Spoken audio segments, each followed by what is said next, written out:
Belilah perusahaan yang memperkaya semua pemegang sahamnya dengan adil. Janganlah membeli perusahaan yang hanya memperkaya pemegang sahamnya yang merangkap sebagai komisaris dan direksi. Oke, jumpa lagi dengan Edwin di channel Analisis Laporan Keuangan. Untuk kali ini saya mau bahas BRIS ya, Bank Syariah Indonesia gitu. Nah, menarik atau enggak ya kita lihat bersama-sama ya. Jadi ya kita disclaimer dulu ya, jadi video ini disusun oleh saya sendiri, Edwin, dengan tujuan sharing analisis saja dari sudut pandang pribadi saya. Jadi isi materi ini sifatnya hanya edukasi dan informasi umum, ya bukan merupakan rekomendasi investasi, dan juga nggak dimaksudkan sebagai ajakan beli, jual, atau hold saham yang dibahas ya, BRIS. Jadi setiap keputusan investasi itu adalah tanggung jawab masing-masing teman-teman ya, jadi do your own research, silakan analisis sendiri gitu ya, jangan percaya sama saya gitu. Oke? Jadi untuk menilai perusahaan-perusahaan yang berada di bursa efek itu yang udah listing itu, saya biasanya sebelum beli saham saya perlu 3 kriteria utama. Yang pertama adalah perusahaan yang membagikan dividen, ya ini wajib. Kenapa? Karena perusahaan yang membagikan dividen adalah perusahaan yang sudah terbukti untung, terbukti profit dari unit bisnisnya, gitu. Jadi kalau misalnya nggak bagi dividen, ya bisa jadi hanya untung di atas kertas aja, gitu ya. Dan juga itu keuntungannya itu kan disisihkan gitu ya, dan dibagikan kepada kita pemegang sahamnya. Jadi itulah yang menjadi nilai tambah kita, gitu. Nggak cuma dari capital gain-nya aja, ada dividennya juga. Dan pastinya perusahaan yang bagian dividen adalah perusahaan yang pro kepada pemegang sahamnya. Dia peduli dengan kita gitu ya. Jadi kalau perusahaan yang nggak bagi dividen, bisa jadi dia hanya memperkaya itu ya pihak lain gitu. Mungkin pejabat perusahaannya. Ingat, pejabat perusahaan itu udah dapat gaji besar ya, ratusan juta gitu. Jadi ya kembali gitu ya, kita dapat apa gitu. Dan pastinya gitu ya, perusahaan yang bagi dividen itu adalah perusahaan yang punya kondisi bisnisnya sehat gitu ya. Jadi kalau misalnya dia lagi rugi, arus kasnya lagi susah, utangnya terlalu besar, biasanya perusahaan akan mau lebih memprioritaskan survivalnya dulu gitu, jadi nggak bagi dividen, jadi belum stabil. Nah, kalau teman-teman udah menemukan gitu perusahaan yang bagi dividen, punya kondisi bisnis yang sehat, itu harus hati-hati juga. Jangan sampai kita belinya itu di harga yang super premium ya, yang di harga mahal sekali, di pucuk gitu ya. Jadi ya kalau bisa, kalau saya sih beli ya di bawah nilai wajarnya gitu. Nanti teman-teman boleh hitung pakai valuasi nilai wajarnya masing-masing gitu. Jadi perhatikan harga beli kita. Jadi sebelum berinvestasi, ya teman-teman dan saya juga harus menggunakan akal sehat kita gitu ya. Jadi jangan FOMO, jangan mudah ikut-ikutan orang, jangan mudah percaya analis, jangan mudah percaya rekomendasi, jangan mudah percaya berita, rumor gitu. Dan juga jangan percaya sama saya gitu ya. Sekali lagi saya sampaikan gitu, silakan gitu ya analisis sendiri gitu. Jadi gitu ya, yang saya biasa lakukan itu memang mengikuti konsep value investing gitu. Jadi saya akan beli ketika harga sahamnya di bawah intrinsic value ya, pakai PBV 1 gitu. Jadi beli misalnya di 0,9 dan seterusnya gitu ya. Beli, cicil beli, lalu ketika PBV-nya kembali ke 1 saya take profit gitu ya, selesai gitu. Atau hold lebih lama kalau memang perusahaannya sangat baik gitu ya, sangat bagus gitu. Dan jadi kalau memang teman-teman lihat di tabel gitu ya, memang misal belinya di 0,9, profit 11%, beli di 0,75 ya profit 33% ya, dan seterusnya. Banyak metode saya ini banyak yang bilang ya aneh gitu ya, karena nggak cari yang multi bagger, nggak cari yang untungnya ratusan persen gitu, nggak masalah gitu ya. Jadi emang seperti ini yang biasa saya lakukan gitu. Jadi ya teman-teman pasti juga punya strategi sendiri ya gitu ya, satu dan yang lainnya itu berbeda. Nah, jadi prinsipnya gimana? Ya, prinsipnya itu ya harus jangka panjang gitu ya. Jadi harus sabar juga ya, sabar dan orientasinya jangka panjang. Nggak bisa kita mengharapkan keuntungan besar itu sebulan, 2 bulan, 3 bulan untung besar gitu. Itu nggak sehat gitu ya gitu. Karena kebanyakan memang perlu waktu gitu ya. Untuk pengalaman saya itu perlu 1-3 tahun gitu ya yang realistisnya. Dan pastinya gitu ya teman-teman juga ya tadi ya harus fokus sama value-nya, value perusahaannya gitu ya. Nanti teman-teman menghitung value bebas, terserah gitu ya, mau pakai DCF, DDM gitu, pakai enterprise value dan sebagainya, terserah. Yang penting fokusnya pada value gitu ya. Kalau saya misalnya pakai PBV nih ya, saya fokusnya sama book value-nya aja. Ini saya update tiap 3 bulan sekali gitu. Jadi setelah udah saya update nih book value-nya, udah saya lihat nih perusahaannya baik atau enggak, sehat atau enggak, baru saya tentuin entry price-nya mau masuknya di PBV berapa gitu. Nah, kenapa saya sampaikan seperti ini gitu ya, sebagai bentuk edukasi gitu ya, karena harga saham itu nanti pada akhirnya akan mencerminkan kinerja perusahaan dalam jangka panjang gitu ya, bukan jangka pendek. Jadi jangan heran kalau misalnya ada perusahaan yang jelek gitu ya, digoreng naik gitu ya, ya itu normal gitu ya, karena jangka pendek gitu, toh nanti akhirnya juga nanti akan kembali lagi ke harga yang seharusnya berdasarkan kinerja perusahaan. Atau juga ada banyak perusahaan juga kan yang harganya 50 gitu ya, nggak gerak-gerak gitu ya, digocap gitu ya, karena setelah dicek dari laporan keuangan juga memang bermasalah gitu ya, jadi kembali akan mencerminkan kinerja perusahaan dalam jangka panjang gitu. Jadi harus hati-hati gitu ya. Dan kalau saya memang saya biasa menggunakan sedikit dari analisis fundamental, yaitu khususnya di analisis laporan keuangannya aja gitu ya. Nah, jadi memang gitu ya, memahami laporan keuangan itu sangat penting gitu ya, karena baik dari neracanya, laba ruginya, arus kasnya, itu nanti si laporan keuangan itu nanti akan bercerita tentang kondisi perusahaan gitu ya, sehat atau enggak, utang besar atau enggak, atau ya DLL lah gitu ya. Nah, pastinya kita nanti akan muncul 7 ciri perusahaan sehat nih versi saya, versi Edwinnya, dengan menggunakan pos-pos yang biasa saya gunakan gitu ya. Apa aja? Ya bisnisnya sehat ya, uang kasnya nyata, likuiditasnya cukup ya, keberlangsungan operasinya baik gitu ya, bisa bayar dividen, nggak bergantung utang terlalu besar, bertumbuh, berekspansi ya, menjaga kepercayaan kita, investornya dan juga kreditornya gitu ya. Dan pastinya kita pemegang saham itu nanti akan diuntungkan lewat valuasinya ya, perusahaan yang bagus nanti akan cenderung naik gitu ya harganya, dan juga harga sahamnya akan stabil gitu ketika ada penurunan jangka pendek gitu yang dalam gitu ya, nanti dia akan kembali lagi gitu atau naik lebih tinggi selama gitu ya perusahaan itu mempertahankan kinerjanya atau lebih baik, dan juga harga beli kita ya jangan terlalu tinggi, jangan terlalu mahal gitu. Kalau terlalu mahal ya waktunya lebih lama gitu ya. Nah, jadi nanti memang BRIS nanti akan saya screening ya dengan 7 syarat saya gitu. Apa aja ini? Dividennya, return earning gitu ya, saldo laba ya, PBV kurang dari 1, PER, dan pola arus kasnya, dan nanti akan dipindahkan ke Excel seperti ini gitu ya. Dan teman-teman nih bisa download gratis ya, linknya ada di deskripsi video, passwordnya ALK Edwin. Oke, jadi sebelum mulai saya mau minum dulu sebentar ya.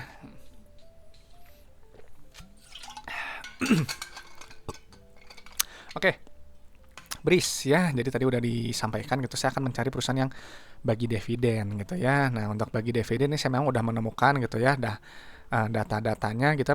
BRIS ini 3 tahun terakhir bagi dividennya, jadi bisnisnya ini stabil ya, terbukti profit, dan kita pemegang sahamnya itu dapat nilai tambah gitu ya gitu. Jadi ini perusahaan sudah lolos screening, bagus gitu. Saya cari minimal yang 3 tahun terakhir bagi dividen gitu ya. Kalau lebih lama track recordnya lebih bagus gitu ya, memang berarti perusahaan yang memang lebih mantep gitu ya, memang sudah terbukti profit tadi. Nah, lalu yang dipindahkan gitu ya, ini memang laporan perbankan ya gitu, jadi agak sedikit berbeda dengan non-bank gitu. Dan untuk di Excel nih memang saya selalu cantumkan yang non-bank gitu, saya nggak bikin yang versi banknya ya satu gitu ya, nggak perlu juga sih buat saya, karena intinya sih pos-posnya aja yang dimengerti ya. Yang pertama adalah kas tara kas ya, pastiin lu satuannya udah bener nih, jutaan ya. Kas tara kas gitu ya, uang kas yang berada di di dalam dompet perusahaan gitu ya. Jadi teman-teman kalau punya dompet gitu ya, ada uangnya gitu, ada kartu ATM mungkin itu, ada rekening, nah itu uangnya itu semua itu adalah kas tara kas ya. Uang kas itu digunakan untuk apa aja? Untuk bayar operasional, untuk bayar ekspansi usaha, dan juga untuk bayar aktivitas pendanaan atau pembayaran pinjaman, mudahnya seperti itu. Jadi nilainya jangan terlalu rendah. Kalau terlalu rendah nanti bisa terganggu salah satu atau mungkin semuanya. Kalau terlalu tinggi, hati-hati juga, artinya perusahaan itu tidak memiliki kemampuan manajemen yang baik dalam mengelola kelebihan kasnya gitu ya. Buat apa menumpuk kas terlalu besar? Kenapa nggak dimanfaatkan untuk kepentingan pemegang sahamnya gitu ya, misalnya bayar utang gitu, atau misalnya mungkin buyback saham gitu ya, atau mungkin ekspansi usaha gitu, atau mungkin bagikan saja dividen yang lebih besar, bisa aja gitu ya. Jadi cari yang seperti itu gitu. Dan setelah dari kas tara kas gitu ya, langsung loncat ke bagian ini, mana dari ekuitas ya. Nah, ini ekuitas, carilah itu yang terpenting adalah saldo laba gitu ya. Kenapa saldo laba ini penting gitu? Karena saldo laba ini adalah total akumulasi keuntungan yang telah dihasilkan perusahaan dari pertama kali perusahaan ini berdiri sampai sekarang 2025 Q2 gitu. Jadi si BRIS dari pertama kali beroperasional gitu, pertama kali berdiri kan dia tuh gabungan beberapa bank ya kalau nggak salah gitu ya. Nah, itu dari dulu sampai sekarang 2025 Q2 telah menghasilkan total profit sebesar segini. Kita 27,7 triliun gitu ya, berarti sudah terbukti untung gitu ya. Saldo laba yang positif itu bisa membagikan dividen. Jadi kalau perusahaan yang rugi melulu, dia nggak ada yang namanya saldo laba, adanya tuh akumulasi defisit, akumulasi kerugian atau defisit gitu. Jadi perusahaan yang memang rugi melulu, hati-hati terhadap perusahaan yang saldo labanya negatif, artinya memang nggak pernah untung gitu. Setelah itu langsung cek ke bagian ekuitas pemilik yang ini ya. Nah ini di sini dia nggak ada KNP ya, atau kepentingan non pengendali, jadi isi aja 0 ya. Nah ini bagus tuh, lihat tuh ya nih, ada yang namanya rasio saldo laba terhadap modal awalnya, ini nilainya 1,38. Ini nilai bagus, artinya perusahaan sudah balik modal gitu ya. Artinya apa gitu ya, misalkan teman-teman punya modal 1 miliar ya untuk bisnis gitu, sudah makan total profit 1,3 miliar gitu profitnya itu, dan itu di luar dividen yang dibagikan ya. Saldo laba ini itu total keuntungan di luar dividen juga gitu. Jadi ini bagus, sudah terbukti profit gitu. Kalau saya cari yang minimal 1 seperti ini, bagus ya, dia udah balik modal gitu.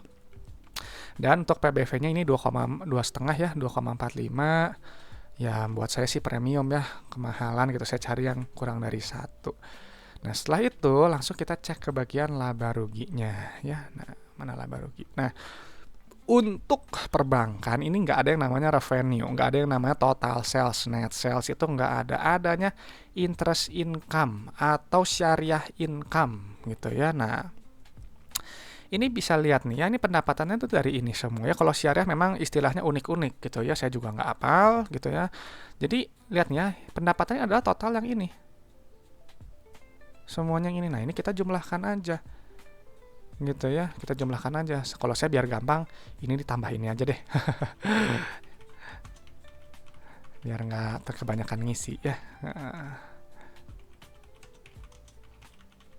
Nah ini tuh pendapatannya dia menaik ya, pendapatan bunga gitu. Kalau saya gampangnya bunga sih, cuma kalau secara istilahnya apa tuh, bagi hasil ya gitu, atau pendapatan hasil bagi hasil gitu. Nah segini ya total pendapatannya gitu ya. Perusahaan yang bagus itu yang pendapatannya naik gitu, artinya dia kan bertumbuh gitu ya, barang atau jasa itu relevan untuk customer gitu ya, semakin dicari semakin dibeli gitu, customer suka.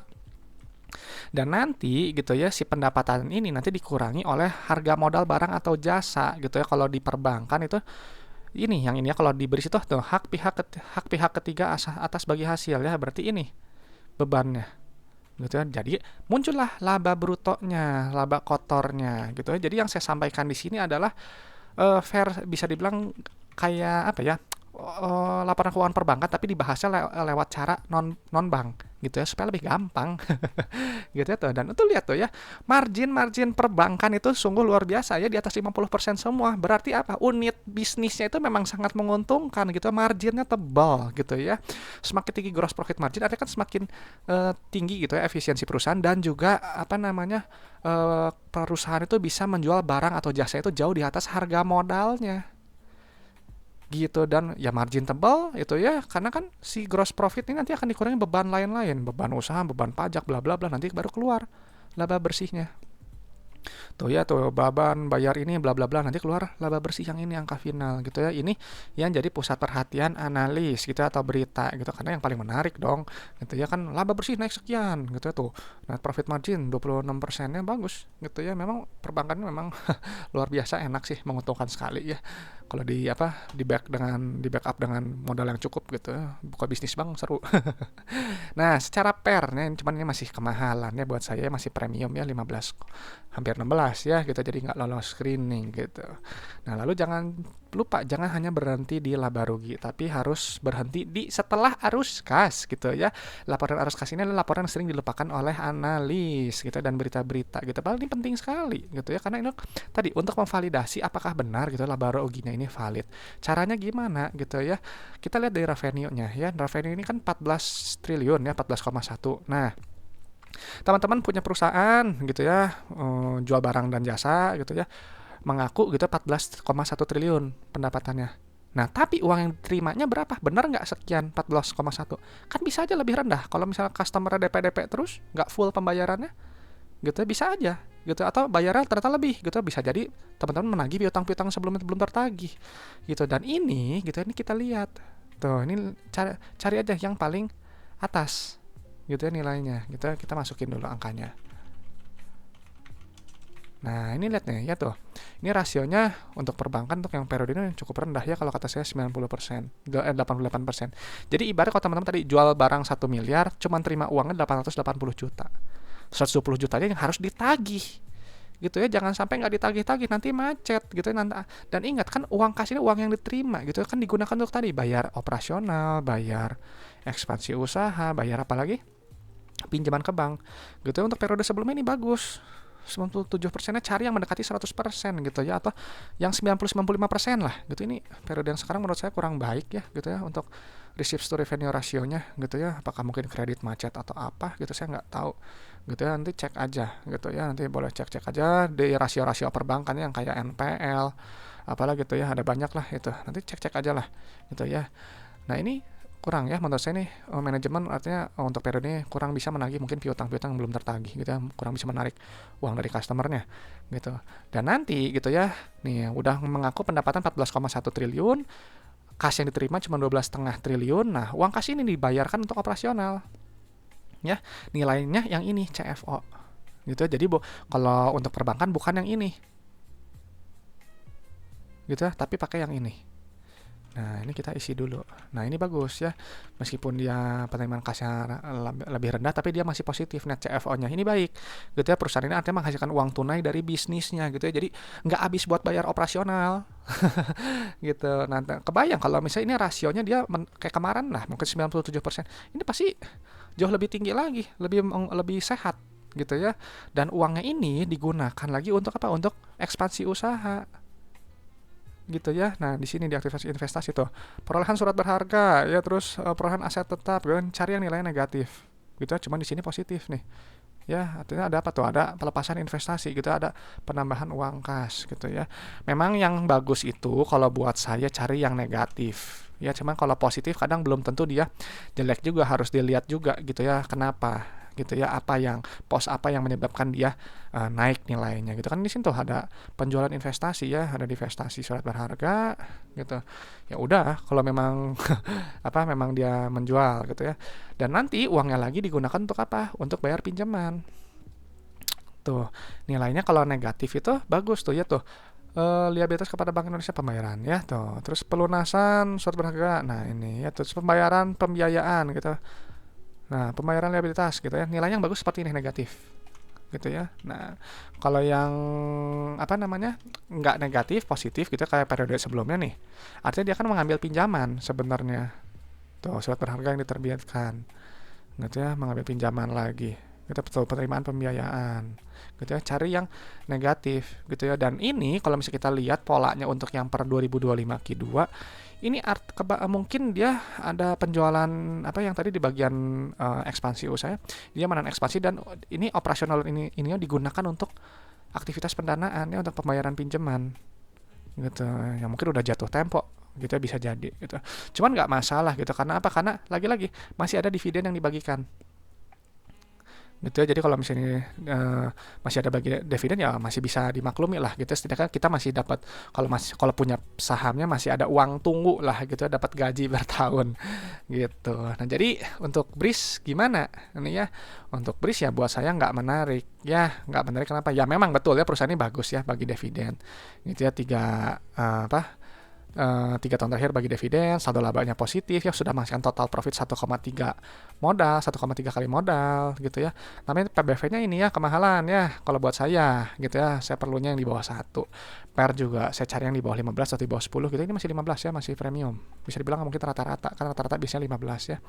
Gitu memang, tapi harus kembali lagi dicek lagi nanti rasio PER ini rata-rata perbankan berapa. Gitu, cuma nih kemahalan sih buat saya.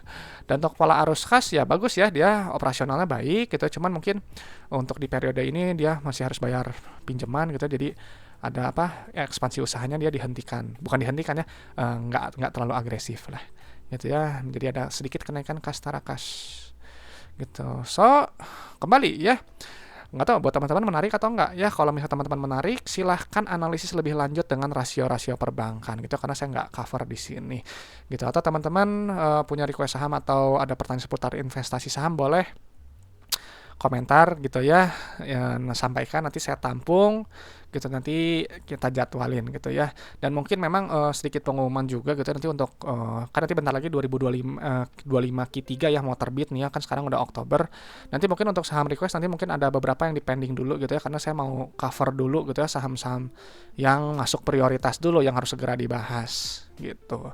Nah, oke teman-teman, saya rasa itu aja mungkin dari saya gitu ya. Semoga pembahasan ini bermanfaat gitu ya. Semoga bisa menambah wawasan, bisa memperkaya pandangan teman-teman dalam menilai suatu perusahaan gitu. Oke teman-teman, saya Edwin dari channel Analisis Laporan Keuangan. Sampai jumpa di video-video berikutnya.